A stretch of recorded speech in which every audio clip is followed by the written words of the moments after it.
From Chicago's CAN TV, this is Chicago Newsroom. Well, hi there and welcome to Chicago Newsroom here on CAN TV. I'm Ken Davis. Yeah, we've got a mayoral election coming up in just a little over 2 weeks, but there are 16 other elections that are really important because they could seriously shape the way the city council and the new mayor interact. I know, only a third of registered voters ever even participate in these elections, and all the indications are that turnout is going to be even lower for this election, but we're going to press on anyway. There's a tiny chance that the voters who bother to turn out for the April 2nd elections can make some changes in the makeup of our city council that could set the stage for that bunch to emerge into a legislative body. No, really, does that seem far-fetched? Well, our friend Maya Dukmasova has been writing about this for The Reader, and a couple of days ago she gave us a good, deep study of the runoffs and how they could affect the balances of power in the council. So we asked her to drop by and fill us in on these possible changes, or maybe reinforcements of the status quo, whatever it turns out to be. Maya, from the Chicago Reader, our favorite reader. Hey, welcome back. Thanks for having me. So glad to have you here. I guess we should really start with some big updates because it was a big day in City Council yesterday. Yeah. I mean, we saw, it's not a surprise that Lincoln Yards passed. It's not really a surprise that the No Cop Academy is now the Cop Academy, or more or less. But apart from the fact that they passed, there's a lot of very interesting behind-the-scenes politics in how they passed.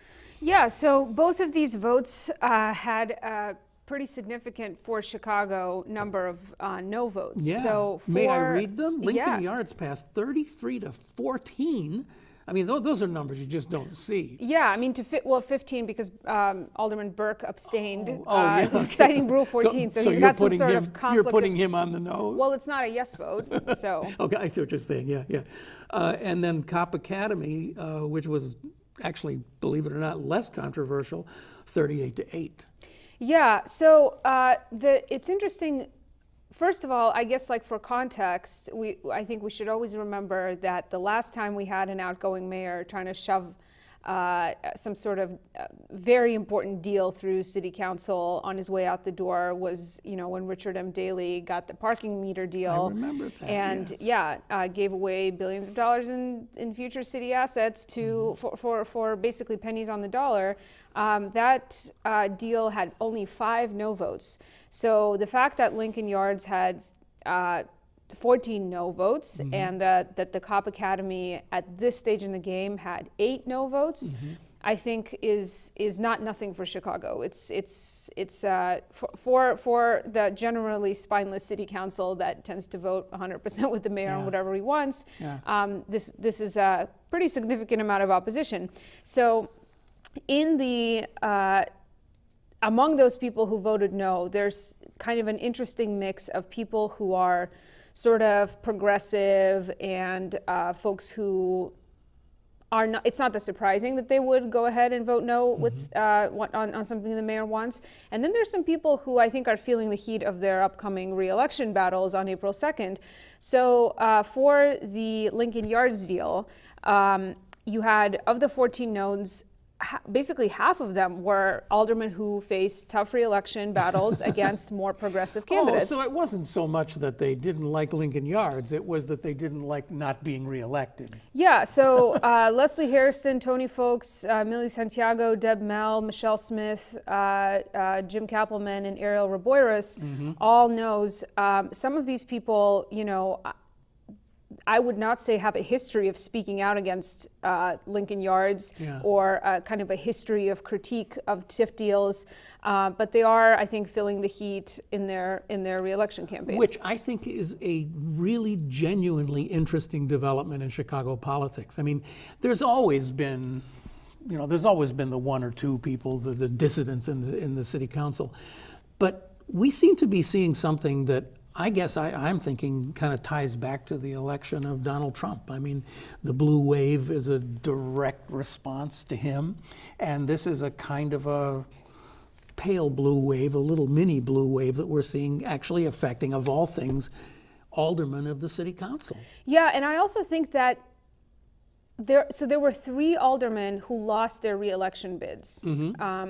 And it's sort of interesting how their votes speak to this issue, because John Arena, who lost in the 45th Ward, kind of a progressive standard bearer, lost to a candidate who was running on a platform that was not progressive.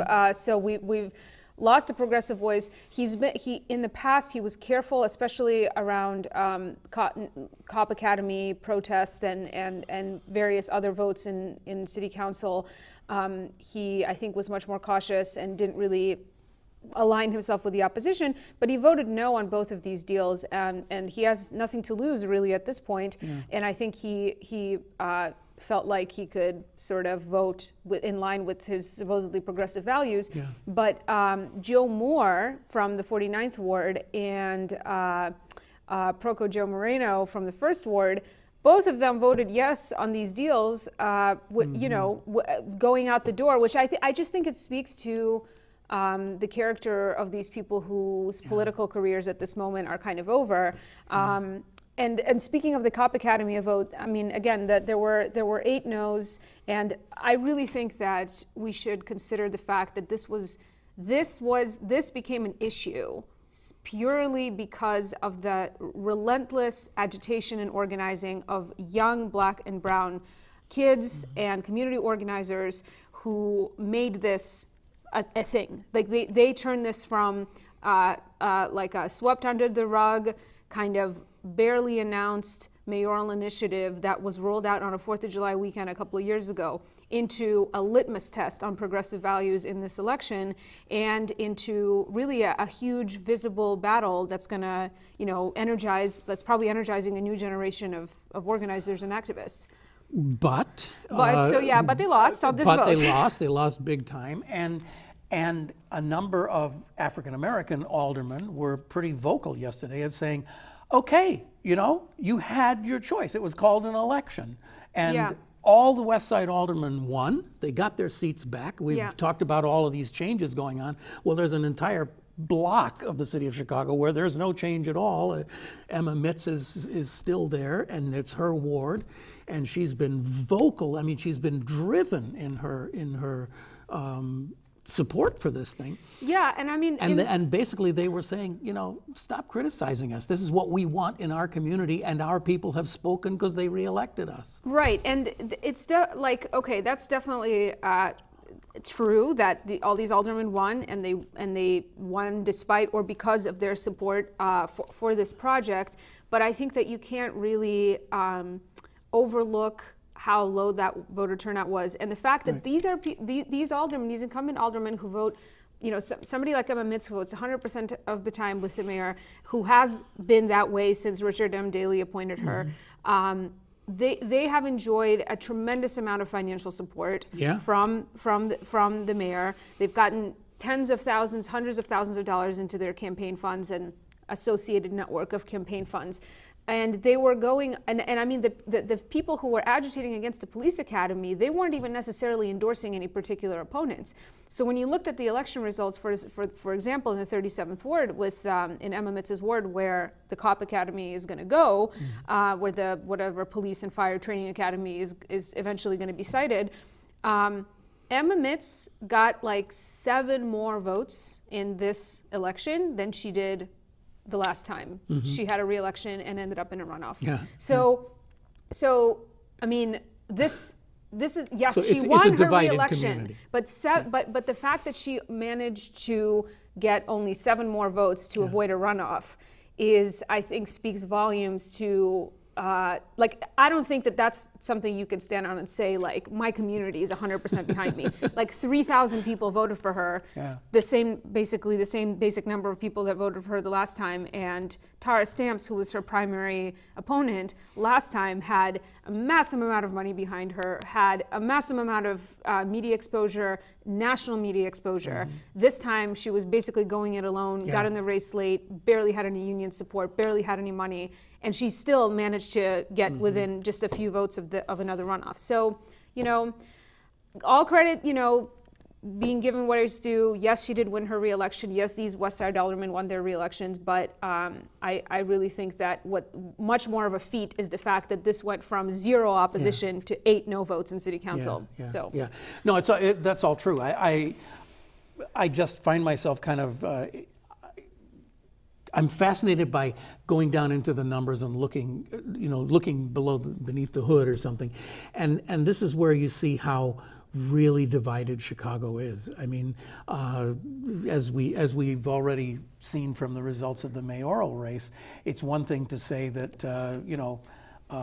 Willie Wilson won almost all of the black wards, but he didn't win it by much. And what you see underneath it is a completely different story. And there are 100 other ways that you can slice and dice these numbers. So yes, you can say that the entire West Side stood in solidarity for the police academy, but the real truth is that it was a very divided vote. It just happens that they won, but they did win. Right. So, just out of curiosity, and I don't mean to put you on the spot with this something, it's just something just occurred to me while you were talking. The difference between the 8 and the 14, do you know that? Can you pull that out of your head right off the top of it? Who were the people who voted against Lincoln Yards but didn't vote for the cop academy? Right. Okay. So everybody, I wrote this down before coming on. Okay, so it's good. not probably I know putting you think it about down. this all the time. So. It's not pulling this out of thin air. But all of the people, there was nobody who voted against the Cop Academy who did not vote against Lincoln Yards. Yeah. So the people who voted Right. against the Cop Academy were John Arena, again, nothing to lose at this point. Yeah. Deb Mell and Leslie Hairston, who both have very tough re-election runoff battles against Right. more progressive candidates. Mayor Pawar also has nothing to lose at this point because he's running for treasurer Right. and is running as a progressive, is in a runoff for treasurer as a progressive. So this is a way to, once again, reinforce his progressive cred. And then you had the other people were Carlos Rosa, who won his re-election. He's been a no on this from the beginning. Scott Wagaspak, again, Progressive Caucus, Roberta Maldonado, and Sue Garza. And Sue Garza also progressive. Maldonado, I think, is interesting. I haven't observed him being kind of a vocal critic of either of these projects. And if he has been, I've missed it. But he was a no on both. He is interesting because you've written so much about him, about the 606 and Humboldt Park, and kind of flip-flopping on different. But he's an unpredictable alderman. Let's just put it that way. Yeah, and so and did we mention Deb Mell? She voted no, right? Yeah, she voted no, and again, she's got that progressive challenge. We know why that is. Yeah, and I mean, she's in a real tough situation because she got fewer votes than her runoff challenger, Rosanna Rodriguez Sanchez, who's running as a Democratic Socialist of America candidate. Very, very, very much a challenge from the left. So all of those people I just mentioned, Arena, Mell, Rosa, Hairston, Wagaspak, Maldonado, Pawar, and Garza, those 8 also voted no on Lincoln Yards. The additional votes... Hold on just one second. I'm just imagining if I had told you 10 years ago that there would be a proposal to build a massive new police academy and Mel would vote no. It would be a different Mel, but you know what Daddy I mean? Mel? Yeah, but just the fact that there would be a Mel voting in the no column. Which really speaks to the sort of the degree to which the Mel name is really a political creature. Yeah. So, and then on Lincoln Yards, in addition to those 8, the people that you had were Michelle Smith for one, right? So Michelle Smith, Tony Folks, Millie Santiago, Jim Kappelman, and Ariel Reboiras, all of whom have reelected. They're all in runoffs, all of them. I mean, Reboiras would never have voted against the police academy ever. He had a sign on he was one of 3 aldermen yesterday who had a little we support first responder signs on his seat. So, but he's got a challenge from a more progressive candidate from the left, from Luis Gutierrez's daughter, Jessica Gutierrez. So, taking a no stance on the Lincoln Yards. So he could take a no vote on Lincoln Yards, but he couldn't do it on the police academy. Right. Okay. Kappelman, same thing. He's a very kind of pro-police, very outspoken supporter of the police. and he's got a very progressive challenge from the left in his ward from Marianne Lalonde. So same thing. I've heard your dear colleague and my friend Ben Jarofsky speculating on the fact that, well, we have to do a little bit of background here, right? Kappelman became the acting chairman of the zoning committee, which is the powerful committee that would have voted again, that could have voted Lincoln Yards down. Yeah. And he didn't have the numbers for that, so what he did was he came in and said, I want to delay this, which And he would didn't have the votes for that right, either. would have had the effect of killing it. And then all of a sudden, out of nowhere, along come these aldermen saying, well, you can't, we're just not going to let you do that. We're just going to take the vote anyway. And you all have been speculating that this was all just a sham. It was all planned that way so that he could get cover to say, no, I really, really don't want to take this vote right now. I'm a progressive. Yeah. but the vote got taken either way. Right. So. And I think that honestly, the degree to which he's lost progressive credibility in his ward, like, that is not made or broken by his stances on these issues. Like, this is like a Hail Mary. Right. So if he wins, it means that the sort of Kappelman haters in the 46th ward, there are just not enough of them. Yeah, and if he loses, it's not going to be because of this. Yeah. There are so many critiques of him and so much discontent with the way that he's handled business in the ward and welcomed developers in his ward and not fought for affordable housing there. Like, so this is I'm not sure that this is a make or break situation in terms of him winning this election. Yeah. But I think that, that had he not had this tough runoff election coming up, he would not be maneuvering around this, Right.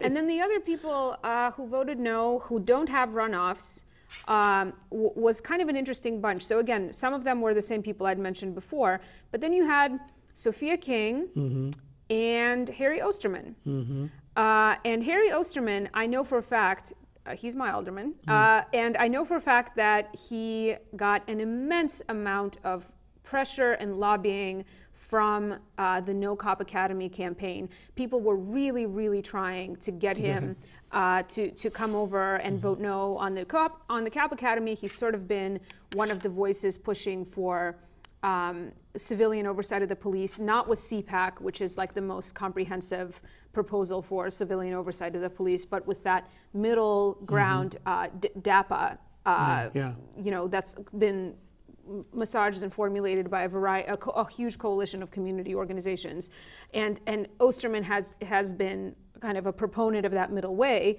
and so, but he did not side with the No Cop Academy movement. But he was a vote no on Lincoln Yards, and he said something interesting to the effect of like, this is making the North Side Norther. Norther, yeah. Oh, and I guess he's used the phrase before about Schaumburg Yards or something, deprecating it. But he really spoke forcefully against it. He wasn't just a quiet no vote.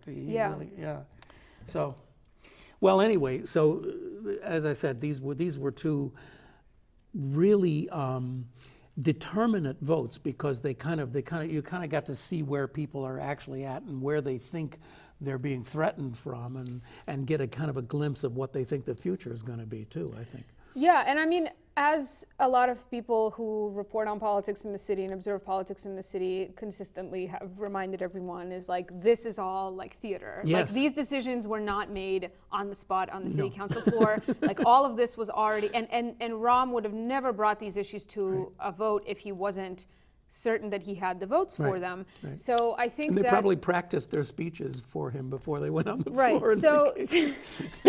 So I think that it's easy to look at this and say, well, this is a loss. These are losses, and I always think about this from the perspective of what is it like to be one of these people who's really put a lot of personal time and effort into trying to organize and agitate for a different outcome on something that seems inevitable. That takes a tremendous amount of energy, and I have a tremendous amount of respect for people who aren't coming from the position of already having influence and power and money to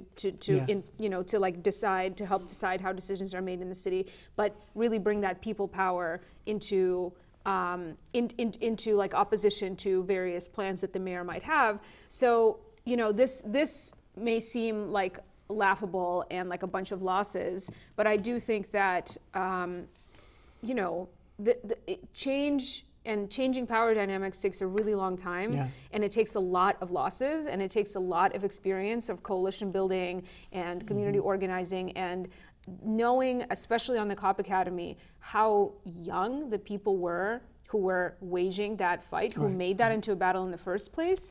I frankly, like if I was these aldermen, I would be keeping my eye on what these folks are going to do next, because these battles are not going to be over. If they can stay engaged, and that's always the challenge, to not get discouraged by the losses, and to take that as to take these incremental steps and say, well, we're making some progress.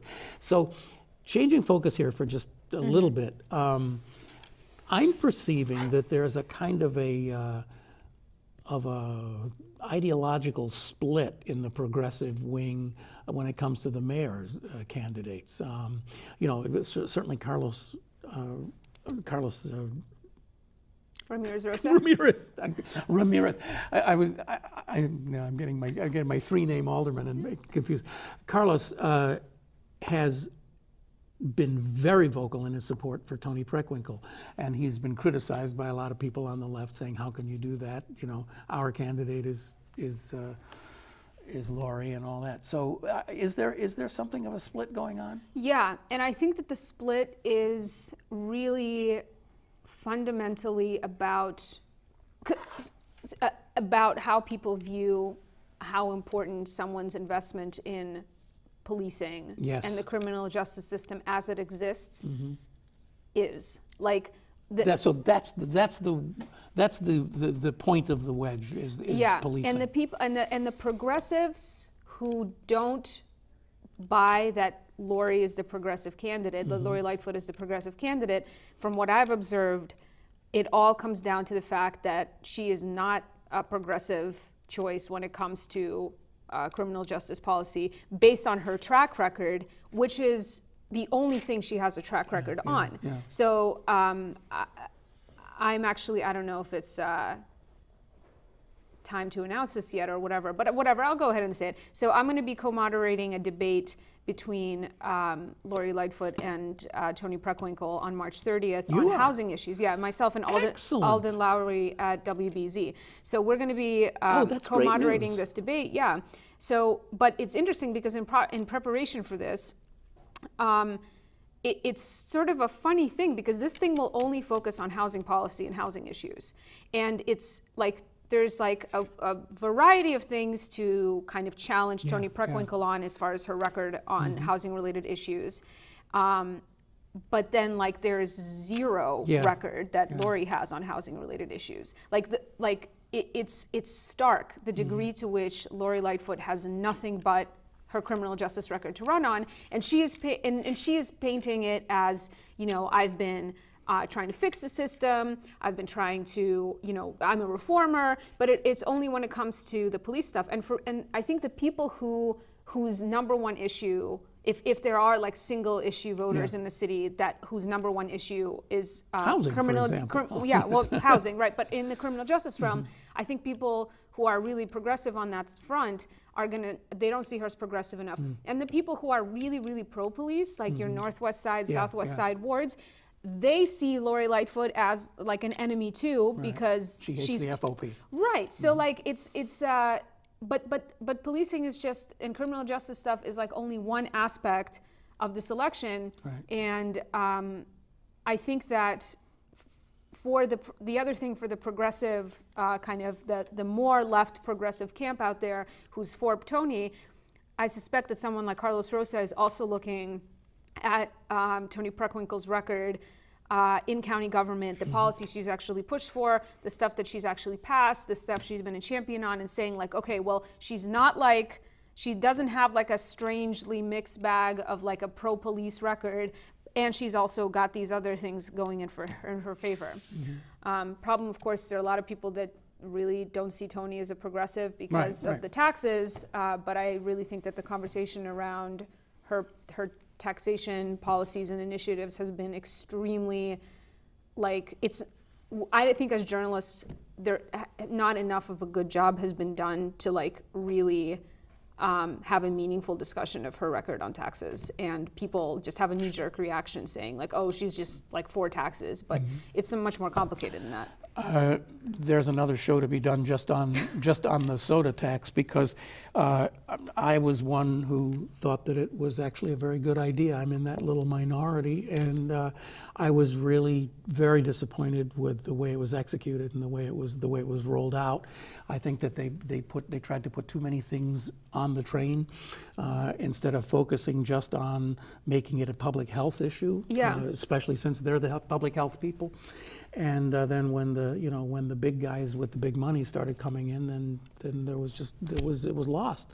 Yeah. And it just became a huge loss for her. It became a huge loss, but I think that it's interesting that everyone thought it was going to be the end of her political career, right, and that she wasn't going to be reelected as county board president, and that was completely wrong. Yeah. But I think that what I always come back to when it comes to that soda tax stuff is that like the primary, like, yes, I agree with you that there's this issue of the way it was rolled out, the way it was like actually a thing that was needed for county revenue, but like then they tagged on this public health message and it wasn't well executed. That's all completely true. But at bottom line is that what she wanted first was to take the inflationary increase in the property tax that the county is entitled to, and that the county has not taken, the county board has not voted to take that inflationary increase that the city takes all the time, that the county hasn't taken it since 1996. So their levy is the same as it was in 1996. Yeah.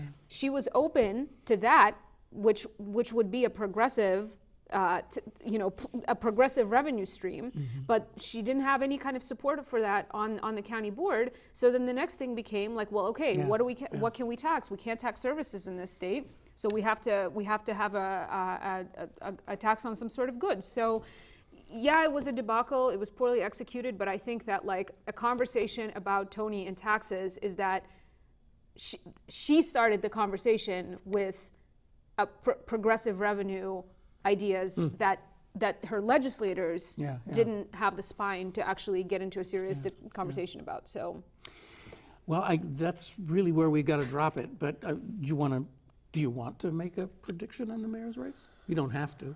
Yeah, it's at the risk of having egg on my face. Maybe you shouldn't do it. Yeah, maybe I don't know. We shouldn't ask you to do that because you're Here, going to do it. I guess I'm more comfortable making a prediction about turnout. I think that people are right to suspect that there's going to be perhaps even less turnout. I don't know if the confusion of 14 candidates is going to be compensated by now there's only two, given that a lot of people aren't very excited about either of them. Right. But Lori, what I do think is that Lori Lightfoot's base is way more excited about her than Toni Preckwinkle's base.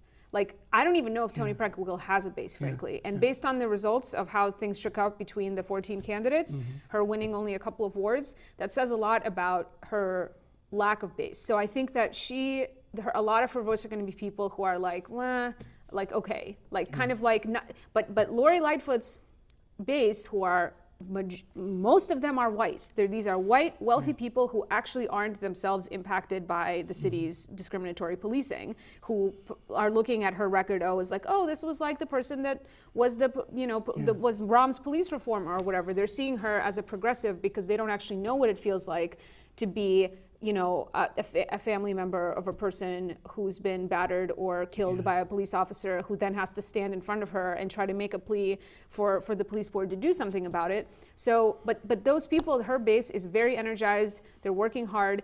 Lori is very diligent about being at every possible, public debate to make herself available. So, and Toni's really been digging her heels in and trying to run a much more politically dirty campaign. So, I don't know. Maya, thanks a lot. It's always great to have you, and I hope we'll talk to you again after the race and see what happened. Okay? Yeah. All right. Sure thing. Thanks for checking in with us. Thanks. Maya Dukmasova from The Reader. You can read her in The Reader, and she just does really great stuff, and we're really glad to have her. And thanks to Dave Resnick for producing. We're going to continue on with a with another of our series of conversations with people who didn't become mayor. Just stick with us, okay? It's going to be a really interesting conversation. Just hang on. We'll be back in about 6 seconds. This is Chicago Newsroom. See, what I tell you, we're right back. You know, it is really hard to fathom why Lori Lightfoot or Toni Preckwinkle want this job. I mean, it really is. It's not just that so many of the problems we're auditioning them for to tackle are really, really difficult. It's that they're, for all practical purposes, insoluble, if you ask me. I've attended a bunch of public sessions and mayoral appearances in the last few weeks, and both candidates talk about how they're going to reprioritize our budget to spend money on more sensible social programs with a lot less emphasis on, Lincoln Yardish developments. But when you look under the fiscal hood, the city's in a mess, a really deep mess, and it's been that way for a very long time. So we thought we'd ask Paul Vallas to drop by and help us make sense of it.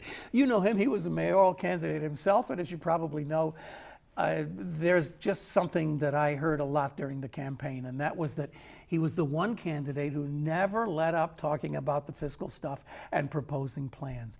Paul Vallas was Mayor Rich Daley's early revenue director and budget director before he went on to run the public schools for a few years. So he knows about municipal budgets, and we thought we'd ask him to come in today and do some free consulting for the next mayor. You are welcome, and if there's no charge, it's CAN TV. Everything here is free. Paul Vallas. And I get more than 90 seconds to Yeah, respond, yeah. which can be very dangerous for me. That's right. As you were just mentioning, your favorite line was... Oh, right. Either Cass said it was in a John Cass column that if it's going to time Vallas opens his mouth, a white paper falls out. Yeah. I actually viewed that as a sign of affection. You took it as a compliment, yeah. As you should, I'm sure. So I'm not exactly sure where we want to begin on this thing, other than just to say that in about 3 months or thereabouts, this new mayor is going to have to come up with a budget, right? I mean, that's what happens every new mayor. You Yes. come in Well, look, let's talk about the overriding issue, the sort of Damocles that's hanging over everybody's head, and that's a term I learned watching the Three Stooges, by the way. All right. So anyway, I don't know if anybody can understand what the sort of Damocles is, but the bottom line is the big problem is obviously the unfunded pension liabilities, and it's actually, I think, a greater problem at the state level than it is at the city level, although it's an enormous problem. Yeah. And if you assume that the projections of the pension earnings are correct, we're going to have to put another $1 billion into the pension system by 2023. And including close to $400 million more next year. So that's the big impact. That is the big financial sword of Damocles hanging over people's heads. So the question is, how can we do that and provide the resources needed to provide for basic city services? And how can we do that without raising taxes and fees further and doing more to drive people out of the city? Well, I want to just give a quick shout out to the Center for Tax and CTBA, Center for Tax and Budget Accountability. Daniel K. Hertz over there has done some very good work, and I just want to read a little bit of this, and we'll put this up on the screen, this chart. But he says that if you take a closer look, the benefits themselves aren't what's driving the pension debt crisis. Rather, it's pension borrowing. A failure to pay in full for the benefits earned in prior years has led to a situation in which the city's not only paying for new benefits every year, but billions of dollars for benefits that were earned in prior years. So he says the scale of the debt problem is so severe that it accounts for over $1 billion now in 2019, or nearly 10% currently of our budget. So in other words, if Chicago were only paying, now this is kind of a weird thing, but if you're looking at the picture on the screen and you see those blue dots at the bottom, those are the newly earned benefits in 2019. If we were only paying those, Chicago would be able to roll back all of the $589 million in property taxes enacted over the past 4 years, cut property taxes by $400 million, and still balance the budget. Because that is how much we're paying for pension debt that we've incurred over the years. So if you look at the blue is what we're accruing this year, and the brown is what we owe to the banks. So how do we deal with it? So Paul Vallas, I got a question for you. Okay. How do we deal with that? Okay, well, let me just point out that the additional $1 billion, and remember, these assumptions are all based on projected earnings, which may be a bit optimistic, because if you read some of the critics of the present administration, they'll point out that both at the state and local level, the projections are too optimistic. But let's assume the projected earnings are on target. And I think what they've also got to do with the pension systems is they've got to bring some sort of financial accountability to the investment practices. We've seen the stories about investment funds being invested in, the Van Eckel stories about the police pension losing $68 million or whatever the loss was in pension investments. So clearly they've got to realize a better return, because there is a fund in the state, believe it or not, that is well funded and well managed, and that's the State Municipal Retirees Fund. It's 90% funded. It gets great returns. At the end of the day, it makes responsible investments. So, at least with respects to the state funds, the municipal funds, of course, the state, the municipal pension system, state municipal pension system has, employees pension system has done the right thing. They've funded it properly. So there is a pathway. So to, some to of that victory is that there's just all these different funds, right? There's well, you have what, 600 fire fund? Yeah. I mean, you have different funds, and you have different investment practices, and you put, a lot of times the people who are on these funds are political people, and sometimes the pension business is awarded to people who are politically connected, so you're not really getting the best returns. Yeah. Well, and so what you've got to do is you've got to be responsible about how you invest, and there's been talk about consolidating, maybe not the boards, but consolidating the investments so that you can use your leverage, so you can leverage your resources in more effective ways. There's things that you need to do on that side. But let's look at the funding side. Yeah. On the funding side, they've got to put another $1 billion into the city system by 2023. That's 4 years. That's not a single year, that's 4 years. And I believe that the city can, by laying out a multi-year financial plan, which is what I did in Chicago Public Schools, and when I also ran the city, I think you can lay out a revenue and spending plan that will enable you to meet that obligation while not cutting critical city services, or for that matter, not having unreasonable increases in local taxes and fees. So let me tell you how you do that. Yeah. First of all, there's no substitution for having some sort of comprehensive agenda. In Springfield right now, the legislature is moving to enact or to take steps that will bring about the enactment of a progressive income tax increase. There's going to be a state income tax increase. Whether it's believe done, that it will yes, happen? And whether it's done through constitutional amendment and incidentally, you don't need to change the Constitution to make the income tax progressive. You can do it through targeted tax credits and abatements, although they appear to want to go the constitutional route. But the bottom line is, if the income tax is going to be increased, it's important that the city protect its share of the local government distributed fund, because a portion of all income tax receipts are supposed to go to local governments. The last time they raised the income taxes, they juggled the formula so locals would not get that share. If that happened, the city might get another $140, $150 million a year. That's number one. Number two, now, wait. When would they get 140? Well, million? when the income tax is extended. Right. So, but you also have to understand, they don't need the $1 billion next year. They need the $1 billion by 2023. Right. They need the $1 billion by 2023. But you're saying 140 million. That would be half of what would be needed each year. The 250 million that would be needed to jack it up each year. Well, follow me on this, because you need $1 billion. Yeah. Okay, so follow me on this. So protecting the local government distribution share is something that every county municipality wants to do. So it's important to say, if you're going to raise income taxes, the local government should get a share of those increases. The Constitution provides for that. Secondly, now that we have a Democratic governor, they've got to stop borrowing or taking or stealing from the corporate personal property replacement tax. The corporate personal property replacement tax was created by the Constitution, or mandated to be created by the Constitution, to replace the constitutionally abolished tax on corporate personal property. And about $1.2 billion is allocated to local governments a year. For the last, 5, 6, 7 years, I don't know when it got started, they've been diverting about $300 million of that money to the state coffers. First of all, it's illegal. Somebody should challenge that. Secondly, of that $300 million, $100 million is from Chicago. So at the very least, that would make sense, wouldn't it? Yeah, right. And you don't have to do it in a single year. You do it over period of 4 years, because remember, we want to ramp up here.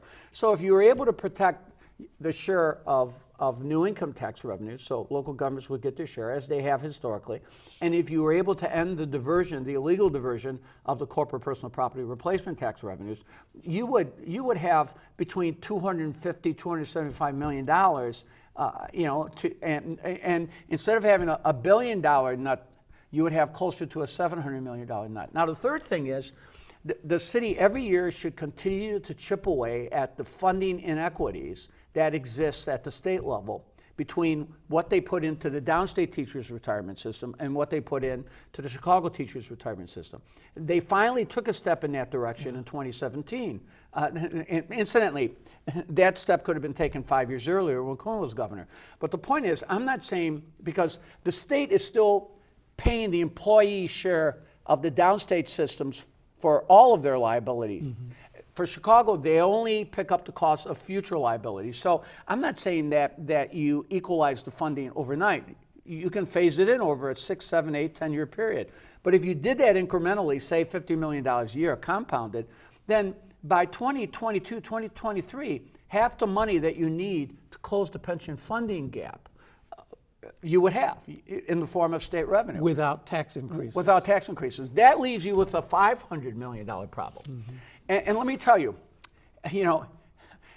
the city budget is not just $9 billion, and the city budget, or the amount of money that the city controls, the budgets, plural, that are under the city's control, total $20 billion.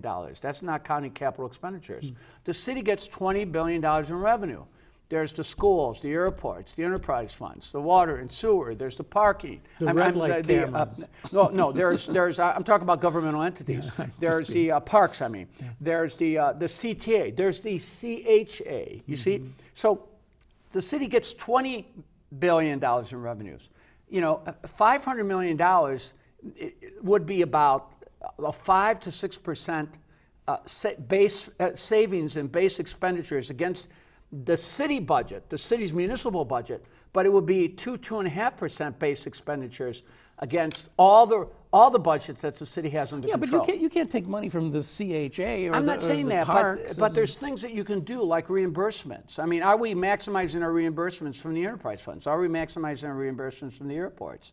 Are those other entities picking up the full cost of their pension contributions? There's a lot of things that can be done there. You see what I mean? Mm-hmm. Look, the city is picking up, the city raised property taxes. The city, not the schools, raised property taxes $500 million to address the funding imbalances, to put the additional money needed for the Chicago teachers' retirement system. So my point here is $500 million against $20 billion in revenue, or even $500 million against the $9 billion city budget, not in a single year, but over, remember, we're talking about it's a 4-year ramp up. Yeah. It's doable. When I took over the Chicago Public Schools, I cut or reprogrammed 8% of the budget in the first year. It was almost $400 million. Mm-hmm. And that was a budget that was over $5 billion, not $9 billion. And for that matter, I didn't control $20 billion of revenue. So I'm not saying that it's easy. It's not easy, but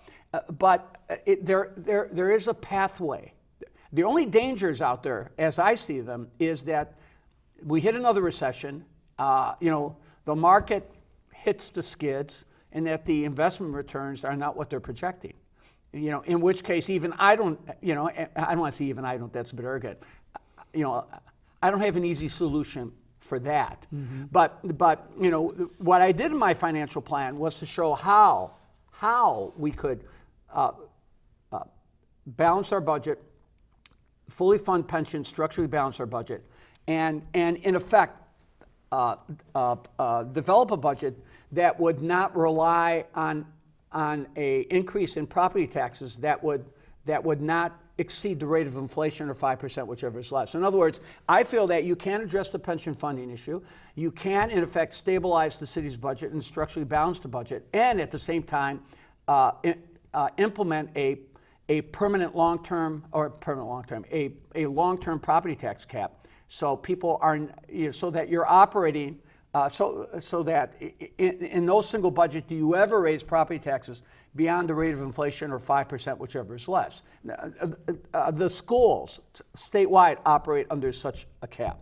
So I believe there is a pathway out. But you need to understand that there's a lot of moving parts. And right now that train in Springfield is beginning to leave the station. Mm-hmm. And Rahm Emanuel punted on any serious state legislation on the funding side. I mean, he did a Hail Mary pass and tried to get some pension reforms through and things like that, which didn't go anywhere. But they could have gotten the state to fund, it's called normal cost, in terms of making their contribution to the Chicago Teachers Retirement System in 2011, and it would have saved property taxpayers $1.5 billion.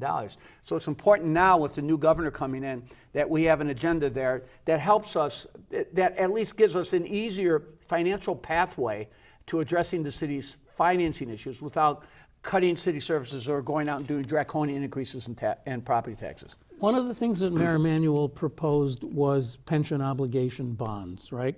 Now, of course, I don't pretend to fully understand how this works, but it sounds to me like, it sounds a bit like taking out a loan to pay off your credit card and hoping that the margins are going to work out for you. Well, the theory behind pension obligation bonds was they would immediately, as you pointed out, so much of what is put into the pension system or has to be put into the pension system is just to deal with your debt, just not normal costs. Right. But the theory behind it is, you would borrow $10 billion, you would immediately put it into the pension system, which would improve its unfunded liability. Right. Or significantly decrease its unfunded liability, which then in effect would reduce the amount of money you would have to put in on a year-to-year basis. Now, in theory, and the idea is that your return on the investment of these funds would be greater than the cost of the borrowing. Right. But that's a gamble. That's a big gamble, particularly if the market goes south. Oh, also, let me point out that Rod Blagojevich did a $10 billion pension obligation bond in 2004. $10 billion. Now, that's 14 years ago. Guess how much we still owe on that pension obligation bond? I don't even want to $13 billion. Go figure out. That's like funny math, isn't it? Look, I think, I don't think that's a responsible way to go. And I don't think you need to go that way. I think there's a better pathway. You can always use the pension obligation bond as a contingency in the event that the market, in the event that the rate of returns were not as great as have been anticipated. But I just think it's based on fuzzy math, and I think it's very, very dangerous. And it would only in effect amortize the remaining flexible revenue that the city has at its disposal. Because right now, 93% of all the property taxes that the city raises, minus the close to $700 million that's diverted to TIFs, to tax increment financing districts, which is another story. But 93% of that money is already going to pay pensions. And all of the new sales tax revenue growth has been securitized to pay off other city borrowing. So what do you have left to dedicate to the pension obligation bond? Your local government distribution fund money, the corporate personal property replacement tax money. What's going to happen is the city will have absolutely no or very, very, very little financial flexibility. So if the market went to hell, or if the rate of returns plummeted, or you suddenly had a fiscal crisis, or the state couldn't get its progressive income tax increase passed, so they had to cut spending at the local level, you would be faced with a local financial catastrophe. So it's very risky to securitize your remaining revenues. A better approach. You're talking about doing the POB, that's the right. pension obligation. A better approach is to look at retiring TIF money, tax increment financing money. And now I proposed in my campaign that if the city wanted to deal with issues like getting lead out of the water, doing massive environmental cleanup, doing the red line, doing the infrastructure repairs that are critically needed to the city, et cetera, what the city could do is the city could. Oh, he's taking out his pen. The city could. It's a prop. The city could issue bonds, amortize the interest, and which would allow you to finance the debt service from revenue that will be freed up once tax increment financing districts expire. Because what's going to happen over the next 10, 15, 20 years? So you would guarantee that they're going to retire, That's and right. then you could use that, you could sort of borrow against that money. That's right. So you could borrow against that money to obviously, that could be a way that you could do the pension obligation bond. If it, although I wouldn't advise it, but that would be a better way than securitizing the remaining city revenues, the existing city revenues that they're currently receiving. How much of this money is out But there? you could also do that. But what you could also do, if I could just finish. Yeah, sure, please. It would also give you the means to deal with some serious infrastructure problems, which are only going to get worse. That's I mean, for sure. look, getting let out of the water, I mean, besides the most important reason to do it is because any lead in the water has a damaging impact, particularly on young children. Right. But getting let out of the water, you also want to protect property values. You know what I mean? I mean, at the end of the day, there's an economic upside to doing that. Not to mention the most important and overriding issue, which is basically, health, people's health and welfare. But you also have decaying infrastructure. You have collapsing bridges. You have schools that haven't been renovated in decades, et cetera. So there's a lot of critical infrastructure needs that need to be addressed, and this will be a way to do it. So I think what I'm saying is there's a lot of tools out there that are still available, that will be available to the incoming mayor. They just have to understand all the resources that exist that are at the city's disposal, and the fact that they still have a flexibility and they still have the means to address these issues, if they're looking at everything holistically. And they've got a legislative strategy. They've got a strategy for trying to take advantage of the diversion of almost $700 million in property tax revenues to finance these developments. I mean, isn't it amazing that they're about to pass $1 billion of TIF money. And TIF money for one development on the north side, and they can't use TIF money to raise $1 billion to replace lead pipes. All right. This is now we're Now we're breaking off into tangents. So I wasn't this apologize. no I was going to say this is where Rauner would say let's get to the nut cutting or something like that, right? How does that work? I mean, the $1 billion that just went to Lincoln Yards is not actually $1 billion. Nobody took a $1 billion bill out of their They're wallet. subsidizing and $1 gave billion it to them. in infrastructure They're right. over an extended number of years. And they're doing that by, critics would say, skimming the money off the property tax and give it and moving it into these other funds. what they're gonna do is that- are you saying stop doing that? No, look, Lincoln Yards is going to pass. Obviously, the next mayor will have an opportunity, I think, to to perhaps make changes to the project. I imagine. I mean, at the end of the day, I think the point. Can I just interrupt, because I'm an old man and I forget these things. I forget what I'm trying to ask.